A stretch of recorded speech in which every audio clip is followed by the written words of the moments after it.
A ferry across the Mersey, the Liver buildings, the Liverpool waterfront, the cathedrals, the tower, and the people of Liverpool. None of this would have ever existed if it wasn't for one decision made in 1709, over 300 years ago. But what I'll do, I'll take you a little bit further back as to why I'm going to come to that. In 1500, the population of Liverpool was 600 people. The place only consisted of 7 streets to start off with.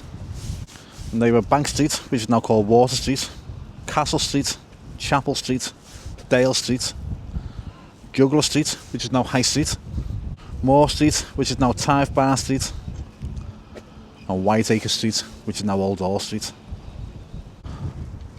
As I've always known where Liverpool got its name from, because that's one of the first things, you know, when you start looking into things, you want to know where names originate from.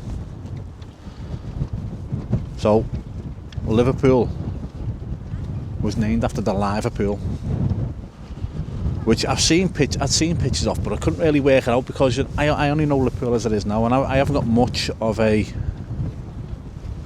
imagination when it comes to imagining how things looked or are going to look before they're done.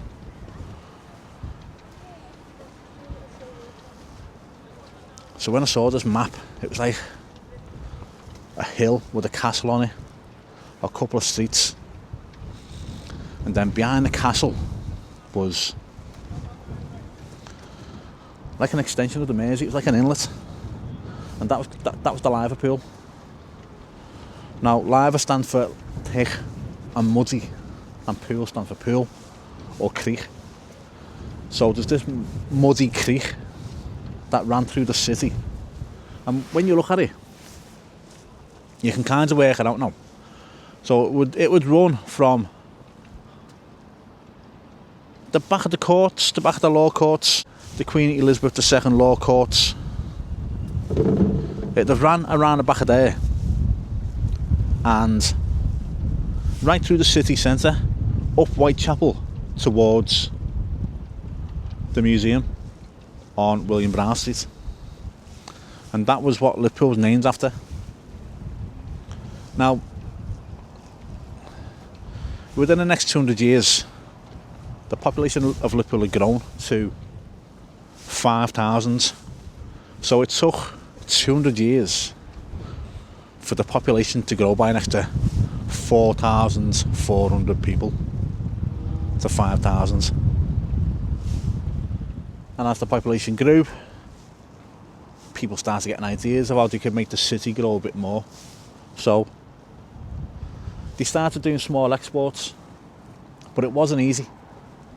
The River Mersey wasn't what it is now. You know, it's quite calm, not too unpredictable.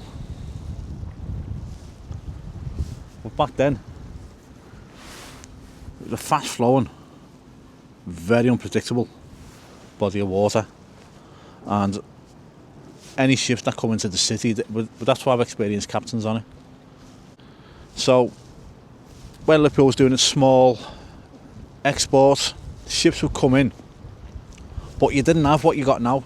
So as I said before, so it was named after the muddy pool, and you can kind of still see the remnants of what I'm on about.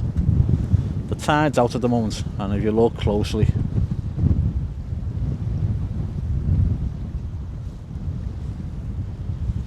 you know, it's just a muddy bank. So back then, ships would pull into the Mersey off the Atlantic, but they couldn't get anywhere near the shoreline to offload, so barges would be sent out, cargo loaded onto the barges, and then the barges would be beached up the banks of the Mersey and then offloaded, then sent back out to retrieve more cargo. And it was dangerous, people got injured, and cargo was lost into the river. So in 1709, The idea is put forward to build a purpose-built, man-made commercial dock. Now that just wouldn't be the first for Liverpool, it's the first for the world. This was the world's first commercial, man-made dock. And it was a massive risk. It's a massive risk that paid off. Now the reason why it was a massive risk, it was expensive. At the time it cost £12,000. In today's money, that's £3 million. That's a lot of money. And for such a small town to be risking that much money. Other contributing factors to the risk was how far away the city was. Well, how far away the town was from the capital, London. But its location was perfect. It was straight off the Atlantic, into the Irish Sea, into the Mersey, offload, and then off they went again. You know, it was perfect. By 1715 the dock was complete. It was massive. It could hold up to 100 ships. The ships could come and go whenever they pleased, any time, any day, any weather. They could come in, offload, straight onto the dockside and away again. No need for the barges, no need for people getting injured, and no need for any loss. Nobody knew what the dock looked like because it had been filled in, and other docks had spawned from that because of the success of it. They wanted docks closer to the river. Where this one was, I'll show you in a bit. But no one knew what it looked like until Liverpool 1 got built. And that sparked the biggest archaeological dig in Britain. When the foundations are getting dug for Liverpool 1, they come across the dock wall and they were astounded that it was still there. But they also found out that it wasn't the best built either. But they say that, but it's still there. You know, nothing's eroded. The bricks are still there. And back in the day, ships would have been smashing into that. You know, the uneven brickwork, the wet rubbish mortar that was probably used. So it withstood all that for over 100 years. The big risk had worked. They pulled it off. The city was making a lot of money, and that brought in more money. Businessmen were moving here, bankers were moving here, banks were popping up, new businesses were popping up. It wasn't just to do with the docks. People wanted to come to Liverpool, and people wanted to build up the city. So now we're in Liverpool 1, and what I'm approaching now is where the original dock wall was.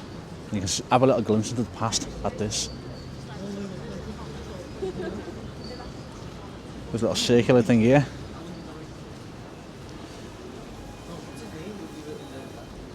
You can look down here and see the original dock wall. Just down there. This is where the dock would have ended. And to give you a scale of size,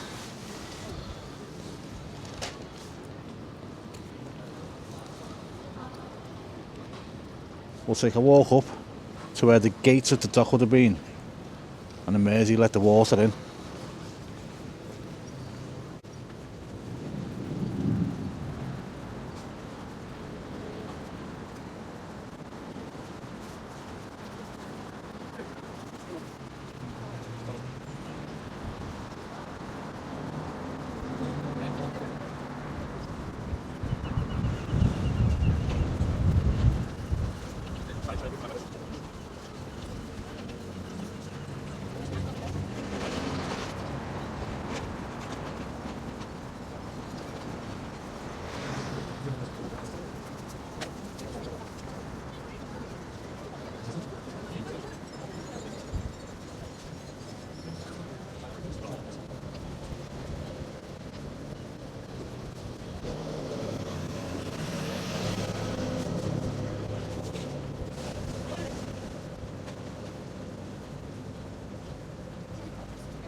So behind me is roughly where the gate of the dock would have been, and right down there where I just walked from is where the edge of the dock was. So you can imagine how big it was. 3.5 acres. You could hold 100 ships. Probably in today's money it's probably about 2 ships. So you know how big the ships are now, container ships. And a container ship wouldn't have got in there anyway because it just bottomed on the way in. It led the way for the rest of the world. And it led the way for Liverpool. All the way from Garston up to Seaford, we had over 50 docks, all spawned from this dock. So when the likes of the Albert dock and all the other docks right along the waterfront were built, that one got closed down and filled in for land.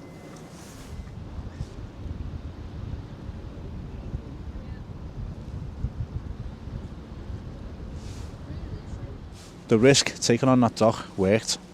It catapulted Liverpool from a tiny, sleepy fishing town to a global leader in import and export. If that hadn't worked, the fate of Liverpool and history would have been totally different.